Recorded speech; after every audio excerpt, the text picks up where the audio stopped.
Maka Rasulullah tunjuk apa Imam Ghazali lah, dan ada cerita kisah dia nanti kita cerita kan. Cerita dia dulu tu hebatnya Imam Ghazali ni. Alim dia 80 ilmu yang diceritakan dalam kitab Sa'sak. Alimnya alim maksud apa? Kepakaran Imam Ghazali ni 80 ilmu. Hak tak pakar tak sebut, hak pakar saja 80 ilmu. Saya mengaji banyak tempat dah. Jadi Tok Guru kata apa? Nak sebut pun tak tahu dah 80 ilmu dia pakar. Hebatnya ilmu dia, alimnya dia. Sebab tu Imam Ghazali digelar apa? digelar Sultan al-Ilmu. Digelar tu. Dia panggil apa? Digelar apa? Hujatul Islam Sultan al-Ilmu. Hujah bagi sekalian orang Islam, Sultan al-Ilmu, raja segala ilmu pada zaman dia. Kan? Zaman dia tu dia adalah seorang apa? Profesor yang paling alim zaman tu. Imam Ghazali dapat title tu. Digelar apa? Sultan al-Ilmu. Dia digelar apa? Macam pada Mak Pri tanya tu. Dia digelar Hujatul Islam. Imam Ghazali ni pada zaman dia digelar apa? Hujatul Islam, hujah bagi orang Islam, Sultan al-Ilmu, raja segala ilmu. Dia merupakan profesor ilmu fiqh, profesor ilmu tasawuf, profesor ilmu tauhid, dan profesor segala-gala ilmu lah zaman tu. Tu kehebatan Imam Ghazali, kewarakan dia, kesolehan dia macam-macam. Kan? Dan timbul beberapa karamah di sisi dia. Kan? Dan dia berpegang pada mazhab apa? Kalau dalam ilmu usuluddin, dia berpegang pada mazhab Imam Abu Hasan Asy'ari.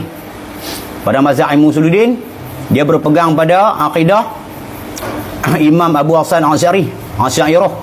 Dalam fiqh, dia berpegang pada mazhab apa? Mazhab Imam Syafi'i. Imam Abu Hasan Asy'ari, Asy'ariyah. Kan? Imam Tauhid ni dia ada banyak orang, yang masyhur 2 orang. Yang masyhur berapa orang? Imam Abu Hasan Asy'ari ataupun dipanggil Asy'ariyah. Yang kedua Imam Abu Mansur Maturidi. Kan? Jadi 2. Banyaklah imam lain lagi, tapi yang masyhur dia lah. Kalau Imam Abu Hasan Asy'ari dia sifat 13. Kalau Imam Abu Mansur Maturidi dia sifat 20. Sifat 13 baca dekat mana? Baca dari wujud sampai kalam ya. Wujud, khidam, baqa, mukhalafatuhu ta'ala lil hawadis, qiyamuhu ta'ala bi nafsih, wahdaniyat, qudrat, iradat, sama', basar, ilmu, hayat, kalam. Sifat 13. Jadi kalau Imam Abu Mansur Maturidi tambah lagi sifat maknawiyah. Kan, kaunuhu basiran, kaunuhu aliman, kaunuhu mutakaliman, sambung kan. Baik, jadi Imam Ghazali berpegang pada Asy'ariyah. Pada apa? Pada mazhab tauhidnya. Pada mazhab fiqh dia berpegang pada mazhab Imam Syafi'i. Jadi pada zaman dia ada seorang profesor, dia Hujatul Islam, Sultan al-Ilmu. Jadi dia ditanya oleh beberapa orang ulama. Orang tanya dia, wahai Tuan Guru, kamu ni pakar 80 ilmu kan?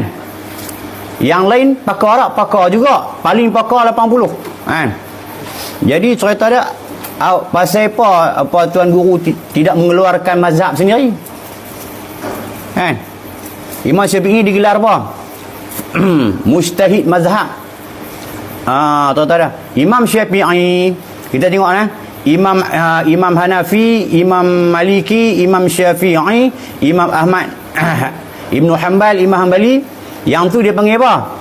Yang tu dia panggil mujtahid. Kan? Itu dia panggil mujtahid mutlak. Depa 4 orang ni dia panggil mujtahid mutlak. Orang yang mampu mengeluarkan mazhab. Kan? Dalam ilmu kaedah dia kata apa? Man yadiru ala istinbatin ahkam minan nas.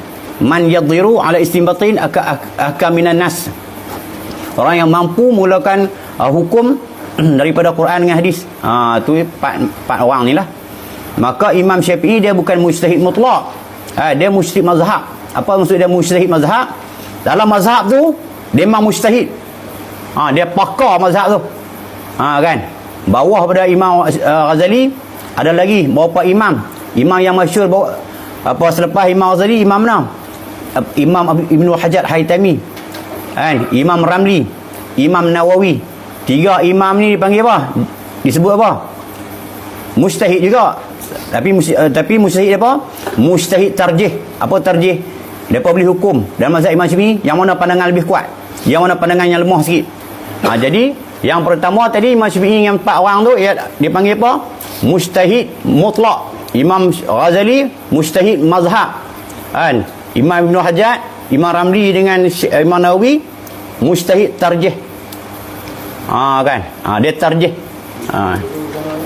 Mujtahid dengan mana apa? Kalau yang sebenar betul mujtahid dia mana apa? Ijtihad, orang yang mampu mengeluarkan hukum. Tengok Quran dengan hadis mampu mengeluarkan hukum. Kita ngaji kitab sulam, kitab fiqh dia kata apa? Man yadhiru ala istinbatin akam minan nas. Orang yang mampu mengeluarkan hukum ada Quran dan hadis. Tengok tu faham dah. Kan? Nampak tak? Dan satu riwayat mengatakan Imam Ghazali menghafal hadis sebanyak apa? Khilaf antara 600,000 ke 1,000,000 hadis. Imam Ghazali saja. Masyhurnya 1,000,000 hadis. Masyhurnya. Jadi kalau Imam Syafi'i tahu mana? Tak tahu. Wallahu a'lam. Dan dia kata apa bila murid dia tanya, "Wahai tuan guru, kenapa tuan guru tak keluar mazhab sendiri? Tuan guru pakar." Dia kata apa? Ni aku nak cerita kat hangpa. Macam tu lah mafhum senang cerita. Ni dia kata saya nak cerita. Sekiranya ada 100,000 orang Ghazali lagi di zaman ni. Di zaman ni ada seorang yang Ghazali, dia lah. Jika di zaman ni ada 100,000 orang lagi,